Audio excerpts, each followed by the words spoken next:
Bienvenidos to Cafecito with HPPR, where we sip coffee, share stories, and celebrate the impact of parks and recreation in our communities. Grab your cafecito and join us for inspiring conversations on leadership, culture, and career growth. Let's build connections one sip at a time. Welcome to Cafecito with HPPR, where we sip coffee and talk about how park and recreation shape Hispanic communities. Today, we have Juan Carlos Acevedo. Juan Carlos is a superintendent of marketing and communication with the Wheeling Park District in Illinois.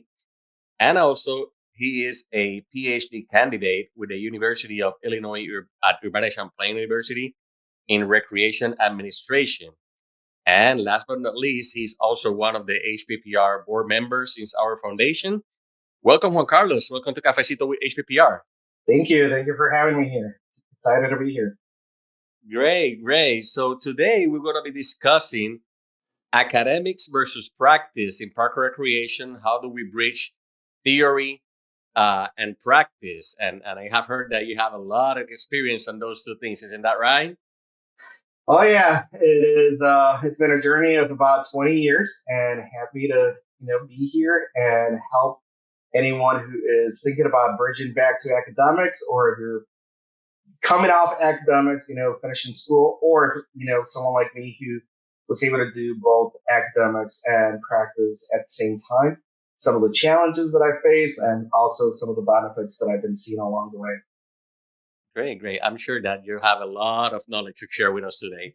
But, before we start or before we go into the practice and theory, this is a cafecito. So we're sharing here our coffee mug, HPPR related here. You have a coffee there. And, as we get acquainted on this conversation, I would like to know what is your go-to coffee order when you are doing coffee and you're meeting for coffee with your friends and your colleagues? What is your go-to and what is the story behind it? This is going to sound horrible, but it's not. I actually don't drink a lot of coffee because I get the jitters. I get anxious a little bit. But, as I've been growing older, I reached 40 and I've embraced coffee in the last 2 years a lot more. I'm more of a cold coffee. I heard that you hate cold coffee. I'm on the other opposite end. I love cold coffee. So anything that has ice, it doesn't matter. I'm from, Chicago. And even if it's negative 32 degrees, I want my Frappuccino. I want my cold coffee. I love cold, basically cold coffee with milk. That's all I need. And it could also last the whole day. Some people think it's like, well, your coffee looks all watered down. It looks horrible. No, to me, it tastes delicious. I'm a very simple guy when it comes to coffee, but I do try espressos when it's late at night and I still need to write and study. I'll take my little shot of espresso if I can, if I'm going to keep up going for like a couple more hours, but a cold coffee kind of guy. Yeah, diversity on coffee drinkers here. We have a cold coffee drinker and a hot coffee drinker, so that's great. It's super watered down. You would not drink my coffee. I heard you're more of a espresso strong coffee. I'm on the other extreme. I only drink it in the mornings and very strong. So that's great. That's what makes us great, different, right? So let us know a little bit how do you end up on park recreation? How have you blend this skills with marketing and park recreation? How do you get into this field? Well, I'm going to share a couple of personal stories on my side because I think it might inspire some of you and might reflect some of your stories. I was not a park and recreation professional when I was doing my undergrad. I never thought about parks and recreation. I know some of you might, that was your passion. To me, my passion was business. I love the business administration, the entrepreneurship. That was something that I really, really loved. My undergrad was more on the business management of information systems. And I thought that was going to be my career. Long story short, I met Professor Monica Stodolska.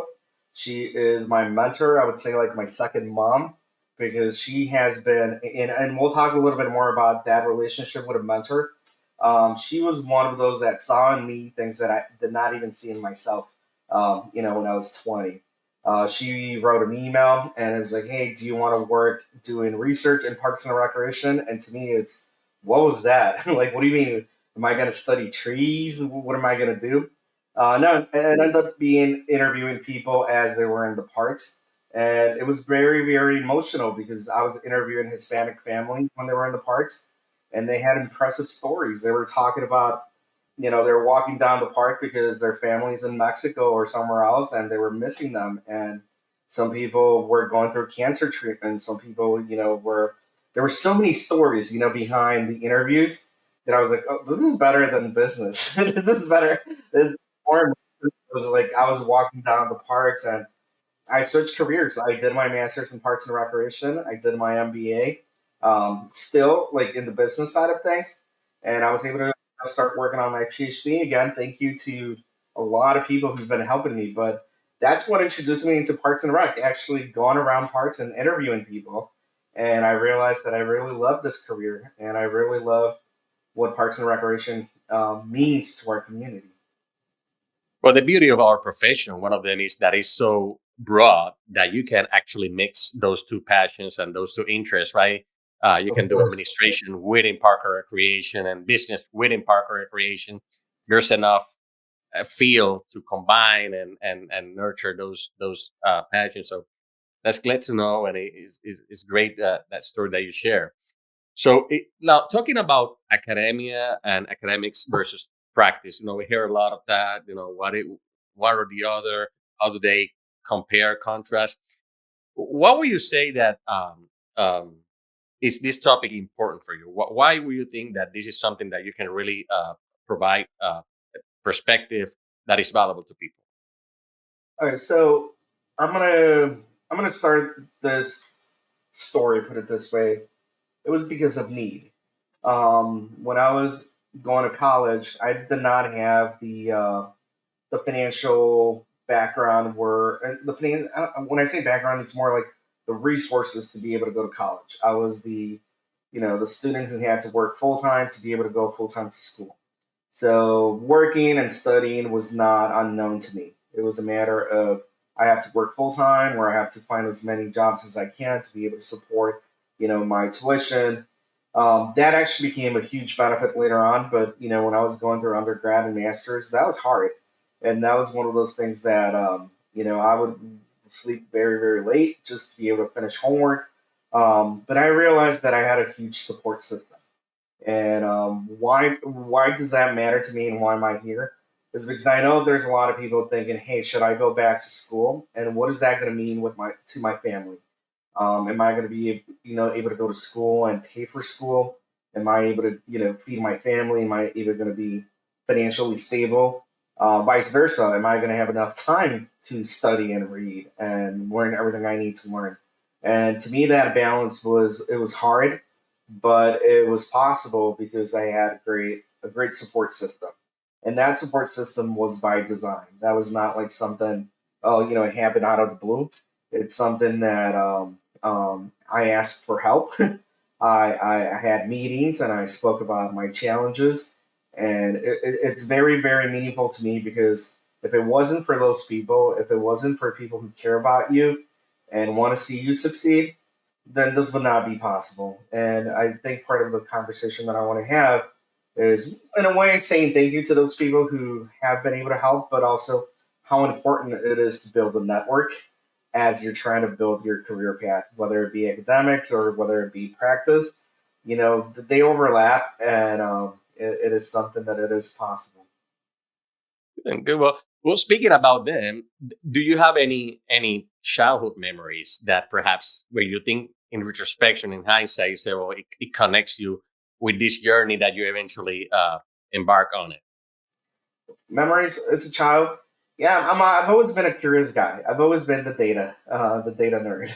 And I think you guys even know me as, oh, ask Juan, he's gonna figure out the technology. But even if I don't know it, I'm the kind of I'll find the platform, I'll find the book, and I will read it. And that's because I grew up in a family that when we sat on like for dinner, we would discuss politics and we would discuss the religion and I was only 5, I was only 10, I was only 12. And now that I look back into it, I appreciate my family for engaging me in those conversations with uncles and aunts and not pushing me to the side. It's like, oh, you're too small or too much of a kid to understand. No, I was in those dinners, and if you've been in those Hispanic family dinners, it's like, there's debates and politics, and I think that really helped me have a curious mind and be able to speak my mind and be able to, get ready for the next dinner because you knew it was going to be an intense conversation. And I remember a lot of my dinners that they've always been, and I do it with my kids now. You ask them hard questions at dinner, and what do you think about this, and what do you think about that? But I really, really embraced that childhood, and I really thank my parents for allowing me to speak up. Yeah, fascinating, fascinating. Those conversations, having you to have this with your kids right now, and you sometimes get surprised of what they can, the way that they view the world on those topics. Oh yeah. So let's jump a little bit into the more of the topic of the day. Let's talk about this world between the academia and the practice in park recreation. So, can you share a moment where academic theory helped you, or perhaps fail you, in a real world practical setting? Yeah. So that's a great question. Obviously, the more you study, the better it is, and the more theory that you're going to learn. And the best way that I can explain academia in my own words is that, you know, how do you know gravity exists? And you can say, well, because I fell down or because I've seen it before. And you can explain gravity in your own words in practice. But then you have the academia that's going to tell you, well, the apple is going to fall at this speed, and the reason there's gravity is because of mass. And you can explain the same scenario in different ways, and there's different ways of knowing what's happening out there. When we look at parks and recreation, I believe that there's something special that happens when people are engaging in leisure and when they're recreating, right? And we all see it in our own playgrounds where kids are just playing around. It's like, what's going on in their mind? Or when you see your mom and dad, walking around and drinking a cafecito and they're recreating in a park. There's something special about that, and you can explain it. But I feel like the academic side, goes really deep in understanding why that's happening, what psychological things are happening, why is it happening in different cultures, different ways. For example, why in Hispanic, communities, it might be a little bit different than in another community, or why someone who might have a disability might have a different experience. And I feel that academic side, if I'm answering your question, it allows you to go deep, right? Because you get to pause and you get to ask a lot of questions. It's like, I really want to know why kids play, and you get to spend time and analyzing and you read, and you're like, could this be a social thing? Could this be economic? Could this be just because the kid has a different imagination than an adult? But you just start asking so many questions. In practice, you're going fast. You're seeing it happen, and yes, you might be able to ask those questions. Um, but in academia, you don't see the practice, right? Sometimes you don't see the day-to-day operations and how those things are might be different. You're going a little bit slower, and I feel like sometimes practice are like, well, these academics are going way too slow. They're getting too deep. I don't understand why they're collecting so much data. And on the other side, on the academia, you're like, why are these practitioners not reading these books? Because we already know this thing, and why are we making some of these same mistakes where we did them 20 years ago? And I feel like that's, I don't want to say it's a versus, but it's we're both interested in the same thing. We're just seeing it in different angles at different speeds. It is definitely very different perspective, and it's like if I hear you correctly, it's like the research component versus, hey, we're here putting fires out, right? Well, we're thinking about how to strategy is the next thing, right? So it's definitely a different perspective. So I imagine that there's some misconceptions uh, that one area have over the other, right? The misconceptions about practitioners, uh, that academics may have, or vice versa, misconception about the academia that practitioners may have. What would you say that are some of those? What are those so misconceptions that one people on one side can have over the other? So I've had the blessing that I get to live both worlds, and again, this is because people have allowed me to be that. Um, if I The misunderstanding I think happens in practice is that you cannot we in the academia that we're living in a different world. That why would that matter? Like, why do I need to read a 20-page paper that has been peer reviewed that took 2 years to develop when I could have told you in one day why I don't know why a certain kid behaves a certain way, or that maybe there is discrimination in the park, or maybe that someone with a disability might have a different experience. But I think the misconception that practice hands-on academia is that it's too slow, too focused on things that do not apply day to day. But the way that I would explain it is, imagine that you're a doctor, right? And you finally found that one patient of yours, suddenly, I don't know, doesn't have cancer anymore. And you want to know why, what happened. So here comes the academia and trying to study everything that they can to identify what helped this one person.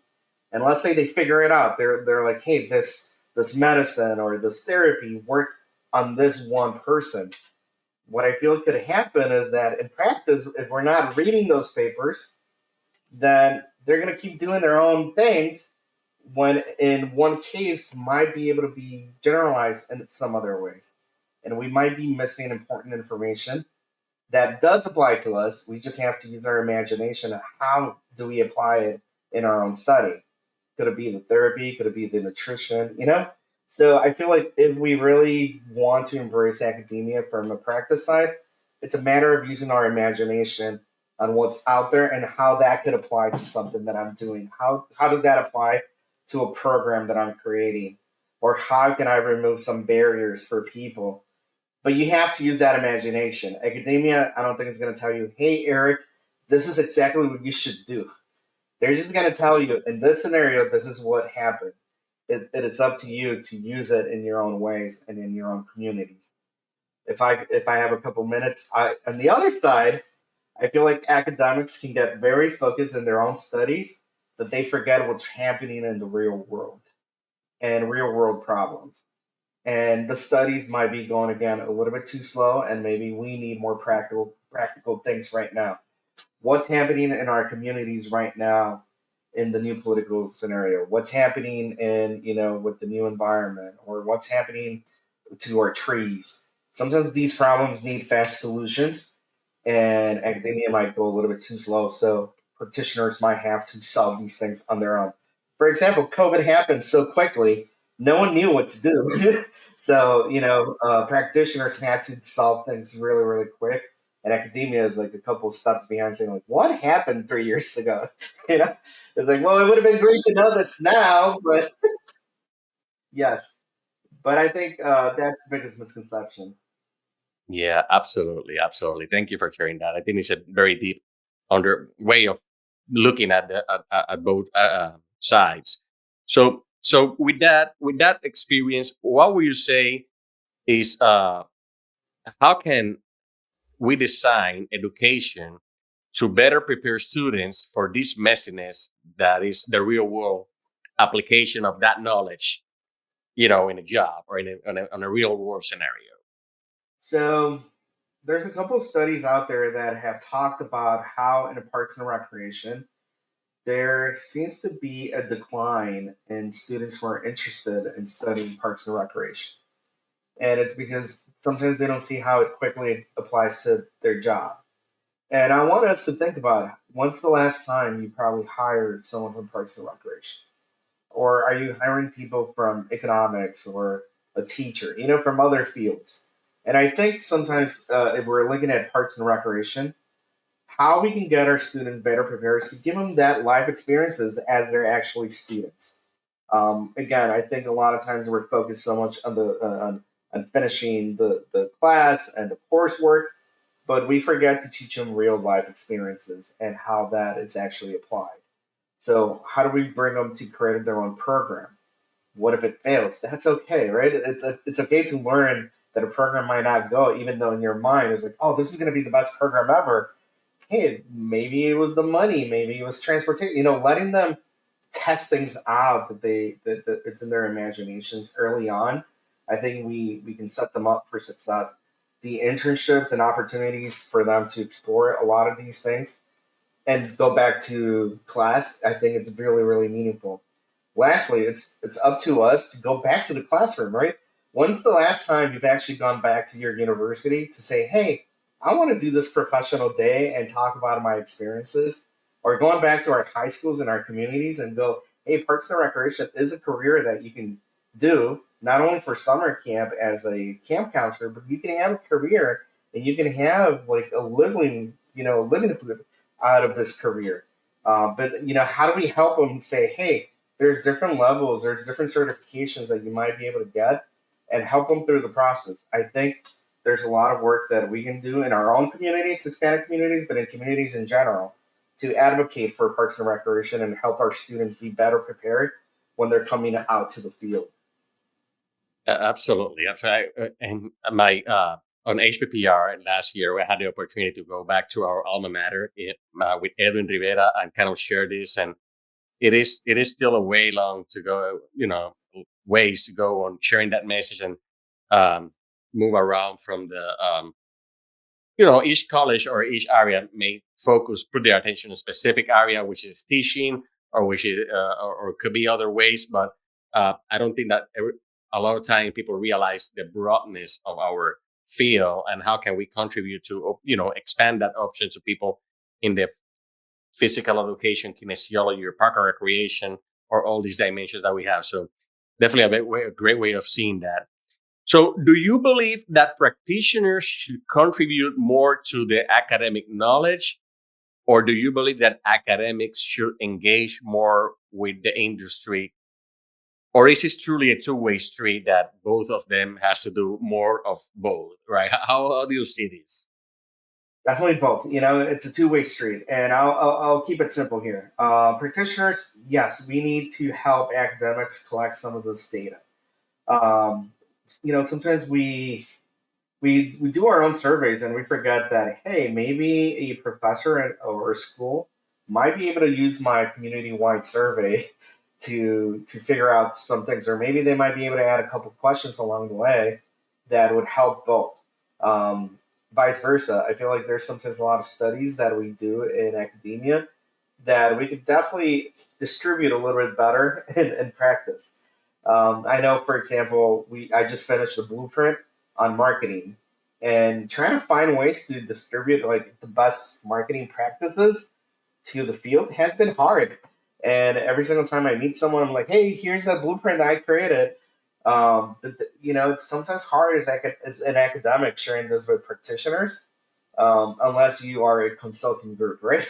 Unless you have this title. But I think it's a two-way street where we need to help our students, help our professors, help our universities a little bit more, have more engagement.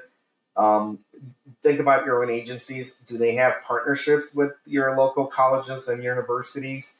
Do you have like internship opportunities that are really connected to that? Or are these students looking everywhere to find an internship or find opportunities? Vice versa, our universities have to make a great effort in connecting with practitioners and say, hey, our students need, I don't know, like a group case. Can we do a project for your park district so our students can actually test their knowledge in a practical way? And maybe you get some free advice from a couple master students, PhD students, or undergrad students, and that might help them get ready, but it also might help a project see it in a different way, right? So I think it's a two-way street, and definitely different ways that we can be creative to create these stronger partnerships. Absolutely, absolutely. So I want to ask you one more question because I wanted to make sure that we are concise and we are providing this information for people to be able to ask and come back. If you were to create a bridge building program between universities and workplaces, what would that look like? If I would create my own bridge program, no, this is a dream come true. No, I would actually. I think I explained it right now. I think in practice, I would try to find opportunities for our interns to learn, and our even our full time employees. It's so hard for them to go back to school. Like I said, it's like I would try to find ways for universities to be a little bit more flexible and letting do more online programs, kind of like the MBAs or the education, teachers who are able to go back to school. For us in Parks and Recreation, to have a little bit more flexibility that we can go back to school as we're full time employees. I think that would be an amazing bridge. Um, master classes online at night or in your local college a little bit closer to home rather than going to a big, university. And also like the students having more opportunities for them, even if it's not an internship, but to shadow you and to see things along your way. And just build those networks just to know the students before they graduate. So they're not, they're a little bit more equipped, but you're also more, you're helping the industry and the field grow a little bit more. I agree. I feel that we can do way more. And I'm on the practice side of it, and definitely we are sometimes good at doing that during summer camp, like you mentioned on one of the questions, but we can do more year round with providing this experience. Absolutely. So a couple of rapid questions as we finish and wrap it up here. What is one key message that you would like to leave our audience with it? What message would you leave people with? Well, I think overall is that, especially here in the Hispanic group, is that we should think about our certifications, our education, and not stop. We should be lifelong learners and never stop learning.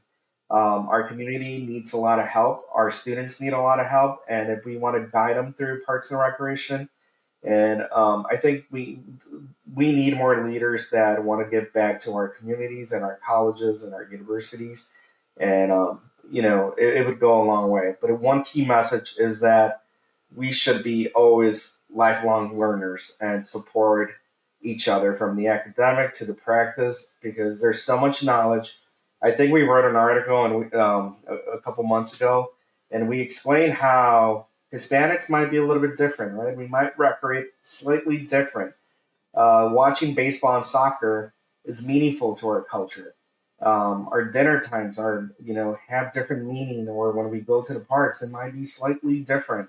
So how do we know that if we don't allow ourselves to study that and actually embrace that? If we can help each other out, I think we will find ways that we can build parks, build programs that are meaningful to our community, that have real impact. How cool would it be to create a program where Abuelito is participating with little, and we're here to help other communities and other districts learn how they can do that. And I feel like we can only do it if we keep studying and if we keep pushing the knowledge a little bit more.